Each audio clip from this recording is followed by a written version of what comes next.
сите добравте во моето ново видео, како што гледате денес по насловот, ќе разјасниме која е разликата помеѓу религија и духовен живот. Се што ќе зборуваме денес е подкрепено со Библијата, и ако читате, би требало да ви станат појасни некои библиски стихови и да разликувате дали сте живееле религиозен живот или духовен живот, библиски живот, како што Бог сака да живееме.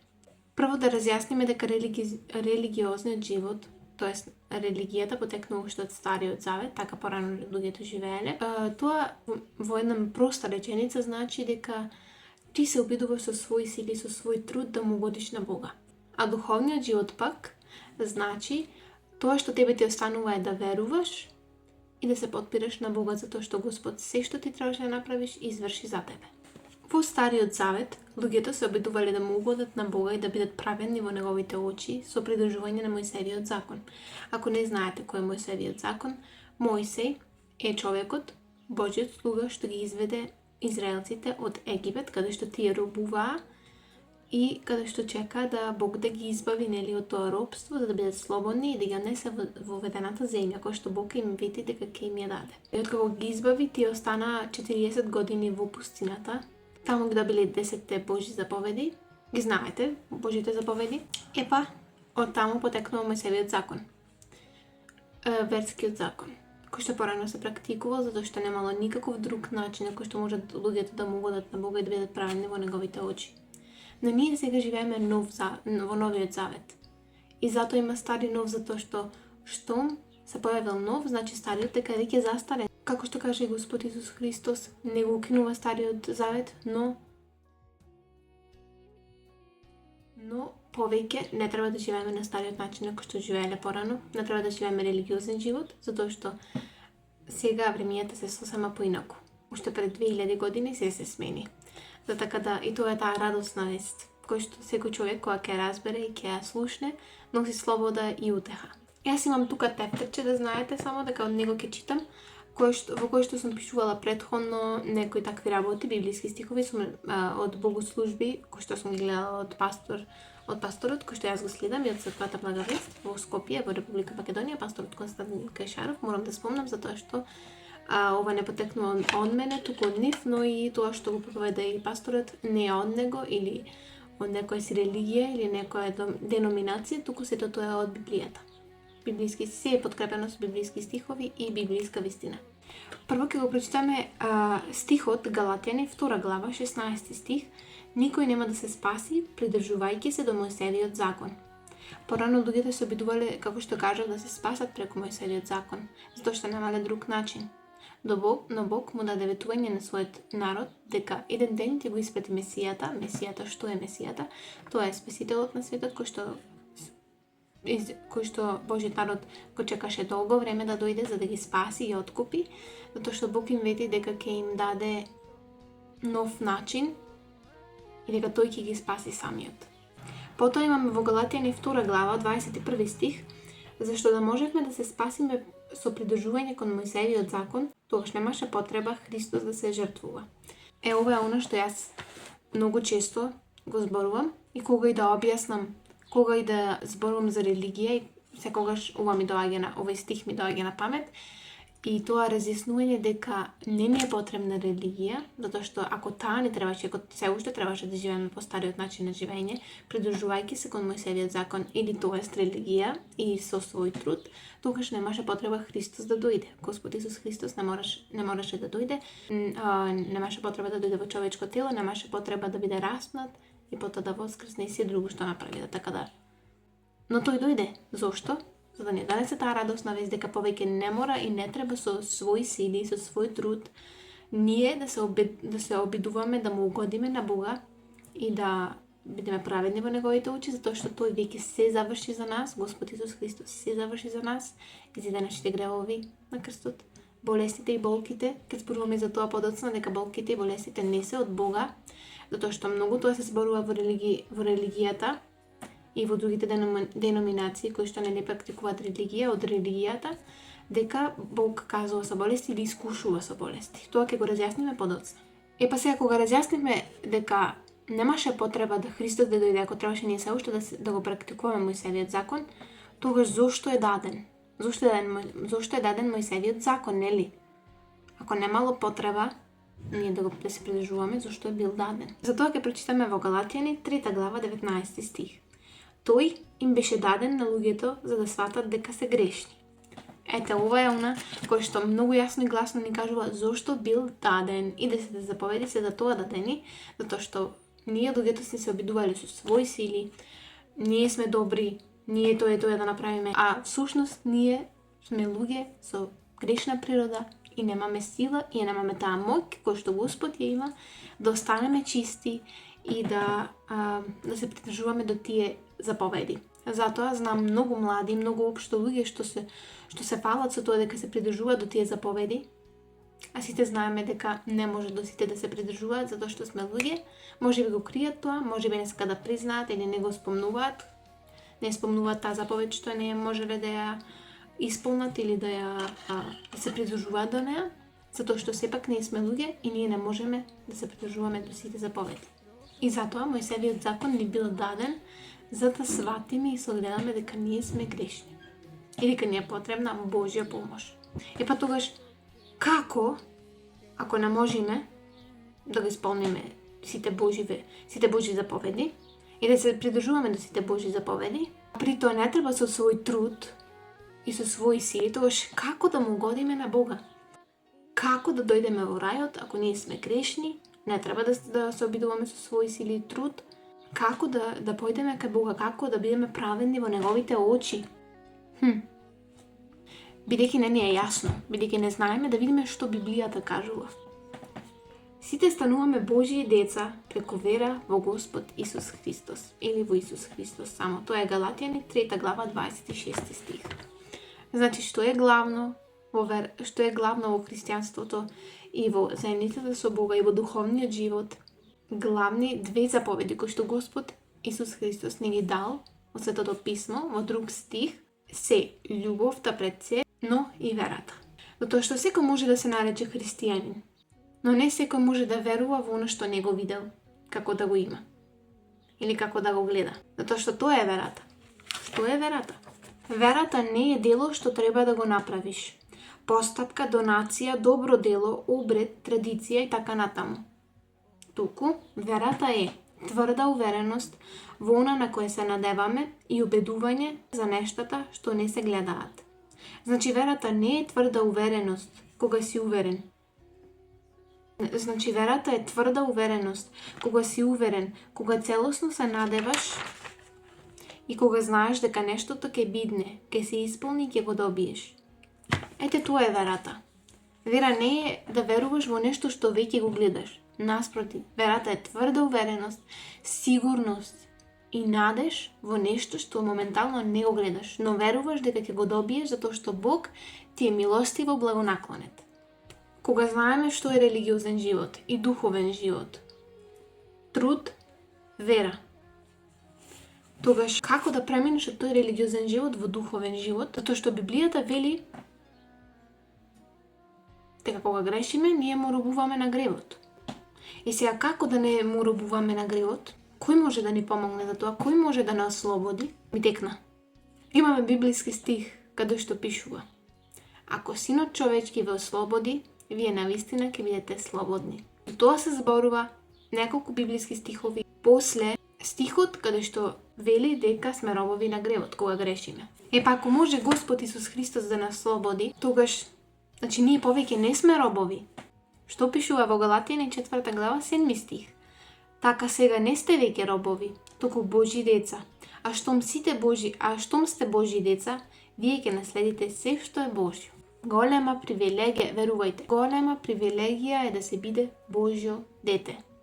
И не треба да се зема за гарантирано, туку треба да сме 100% благодарни секогаш, во секој миг, секој момент за тоа што го имаме Бог и дека Тој ни е близок, дека можеме да го повикаме кога и да ни е потребен и во тешки и во добри моменти, секогаш да го бараме, затоа што секој добро доаѓа од него, а секој зло од ѓаволот и во секој зло Бог ја покажува својата сила во нашата слабост.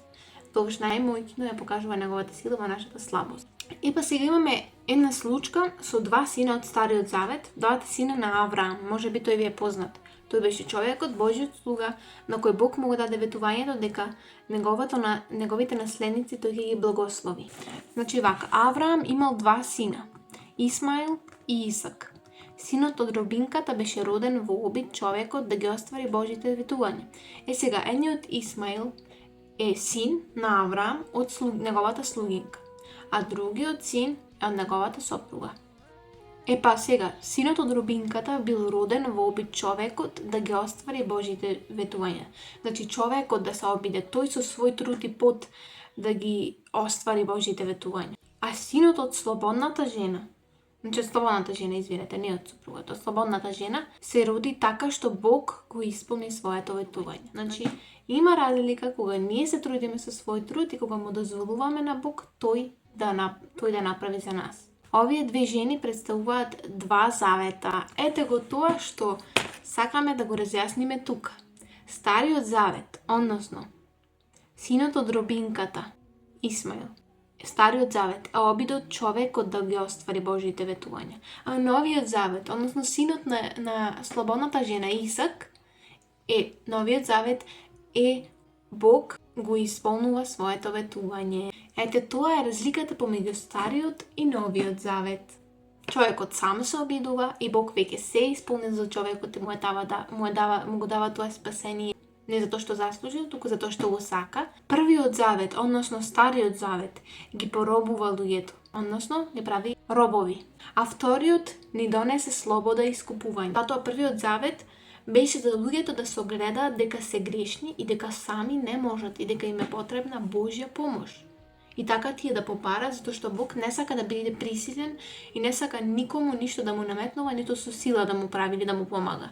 Бог сака човекот искрено да го побара Бог и Бог ќе му се објави кога гледа дека тој искрено го бара. И затоа првиот завет беше да согледаме ние дека нам ни е потребен Господ, дека ние сами не можеме. И така во таа реализација дека ние не можеме сами да го повикаме Господ, да побараме помош, и во новиот завет веќе Бог го исполнува тоа ветување дека ќе ни испрати Спасител кој што ќе не спаси на многу чудесен начин. И потоа во Галатија 5 глава 1 стих. Значи ние сме слободни. Христос не ослободи. Држете се цврсто до таа слобода и не дозволувајте повторно да ви го стават јаремот на робството, односно Мојсевиот закон. Што значи ова, да не дозволуваме повторно да ни го стават јаремот на Мојсевиот закон? Многу млади и општо луѓе низ светот кои ќе сакаат да го запознаат Господ, одат на тој религиозен пат, а не на тој духовен пат, на тој тесен пат. Туку сите одат на широкиот пат кој што искрено многу малци има Божји луѓе, Божји избраници помеѓу, но ги има, но многу малци ги има и кај нас во Македонија, но ги има многу малци. И затоа кога некој сака да го запознае Господ, ѓаволот го спречува со тоа што му носи луѓе во животот, кои што ќе му го носат по тој голем широк пат на религија. А кај мене како што се случи, Бог ми испрати луѓе, Божји избраници кои што ми го покажаат тој тесен пат, на патот во верата, во христијанството, во слободата, новиот завет. Па тие потоа што ќе поверуваат во Бога, тие се праведни пред Него, поради Христос. И сега дали ова значи дека ние можеме како сакаме и што било да правиме во животот, како сакаме да се несуваме, кај сакаме да одиме, што сакаме да правиме и да зборуваме, со кој сакаме да се дружиме и така натаму. Во Библијата има еден стих каде што вели да ние сме слободни. Имаме слобода. Но не се што правиме во таа слобода е полезно. Полезно зборот значи корисно. Значи не се што правиме во таа слобода е корисно за наша духовна изградба, за тој духовен живот, и не се корисно за нашата врска и релација со Бога, како помеѓу татко и дете. И сега, откако живееме во духовен живот, дали има некои правила, да не треба пак да се придржувам до нешто иако сум во духовен живот? Ајде да видиме што вели во Јаков 2 глава, 19 и 20 стих. А од тоа што извлекуваме поука? Не треба да се однесуваме одредено, нема правило. Тоа не е библиски. Плодот на спасението и плодот на заедништвото со Христос ќе го развијат плодот на Светиот Дух. Што значи тоа? Кога ти ќе живееш духовен живот и ќе се храниш со Библијата, со Светото Писмо, тоа ќе ти биде духовна храна. Ќе учиш од неа и нема ти да се обидуваш со своји сили да се менуваш, туку како што ти ќе се фокусираш кон тоа колку Бог те сака и ќе гледаш кон тоа, кон делото што Господ Исус Христос го направи за тебе, и што повеќе ќе читаш Библија, така повеќе незаприметливо ќе се менуваш и карактерот, и мислите, и она што го сакаш, и некои гревови ќе престанеш да ги правиш незаприметливо, како кај мене што беше лажењето, пцуењето, иако некогаш сега ми се случува, затоа што сум обкружена со такви луѓе и општо затоа што сум, не сум совршена. Сите грешиме, но тоа не е оправдување, нели? Ние треба да си го чуваме јазикот, да не пцуеме и ништо такво. Секогаш Божја помош да се може да побараш, ако нешто имаш проблем или некој грев со кој што се бориш. Но во главно тој што те менува е Светиот Дух, кој што е, нели, Бог од Светото Тројство. Бог Таткото, Бог Синот и Светиот Дух. Еве, тоа што го кажував сега. Тоа не е твое дисциплинирање, кое што е свесно, туку свесно препуштање и свесно развивање до верба во Бога. Значи ти свесно се допушташ Бог да те менува, поминуваш време со Него, веруваш во Него, се молиш и сето тоа и тоа сето несвесно ќе почнеш да се менува. Тоест нема ти да се приметуваш толку на почетокот, затоа што тоа постепено ќе се случува, но во главно ќе се случува. И после некое време ќе заприметиш и другите ќе заприметат дека ти си сменет. Па сега, како ќе се препуштиш Бог да те менува и да живееш во тој духовен живот, ако веруваш дека Бог ќе те казни ако сгрешиш? Знаете ли зошто тоа се случува? Затоа што религијата ви представува дека кога, нели, со свој труд рековме дека религија е кога се трудиш ти. Па ако сгрешиш сега нешто, религијата ти вели, ете сега, готово. Бог ќе те казни. Сгреши, готово, Бог сега ти е луд. Нема повеќе, нема заедништво со Бога, нема повеќе да ти е милостив. Нема повеќе кога се моли да ти ги слуша молитвите. Ете тоа религијата ви вели. Тоа вели религијата, дека ќе те казни Бог, дека те искушува со болест. Ето тоа вели религијата. Сега дали тоа е вистина според Библијата? Тоа не е вистина. Зошто? Затоа што Бог ги знае мислите на срцето и мислите на умот. Го знае човекот во целост. Цело негово битие, цело негово постоење го знае. И срцето и мислите, и Бог знае дека човекот кога е посветен и општо кога не сака нешто да направи, ако го направи погрешка и несвесно и не сакајки, Бог нема да се лути. Зошто? Затоа што Бог знае дека ти не го направи тоа своеволно. Затоа што Бог знае дека ти имаш човечка грешна природа, наследена од Адам и Ева. Бог не е тоа што религијата го објавува и го кажува дека е. Туку Бог е милостив, Бог е добар, Бог не казнува. Бог е милостив, тој ќе ти прости, ти вели ќе ти простам. Продолжи напред, стани.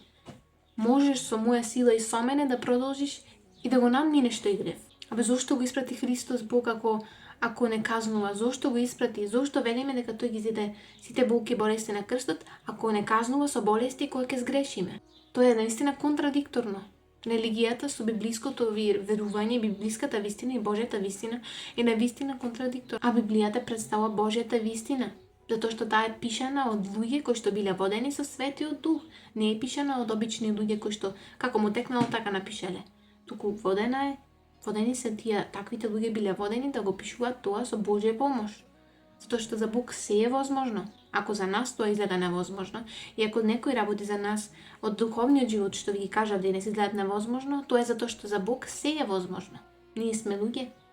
Нашето разбирање и нашето верување, нашето сваќање имаат граница, но Бог нема граница. За него се е возможно и тој е семокен, тој е севишен, тој се може да направи. Како што знаеме во Библијата, Господ Исус Христос има многу чуда направено.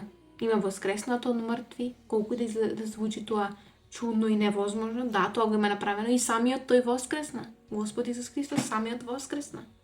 Како со Светиот Дух го воскресна Господ Исус Христос. Навистина, оваа Божја вистина и христијанството воопшто е навистина многу чудесна вера.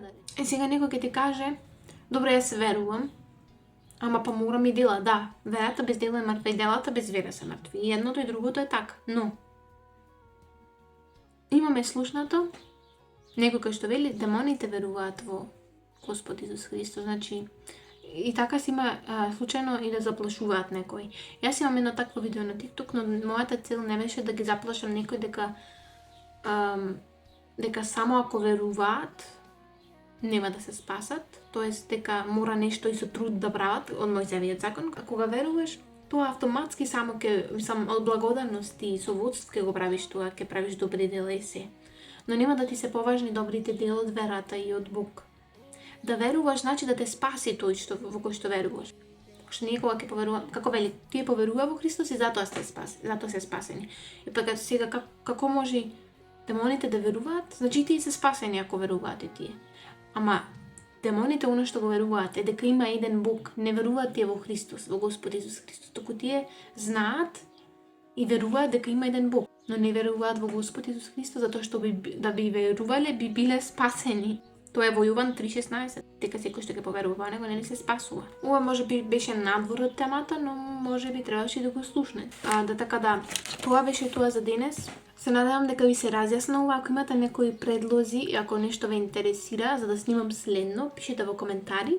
Но се надевам дека ова видео ви разјасни како изгледа религиозниот живот и како изгледа духовниот. Како да разликувате и да знаете дали живеете во религиозниот или во духовниот и како да излезете од Мојсевиот закон, од Стариот завет и како да влезете и да живеете духовен живот во Новиот завет. Но така да се надевам дека ова видео ви се допадна. Се гледаме. Чао.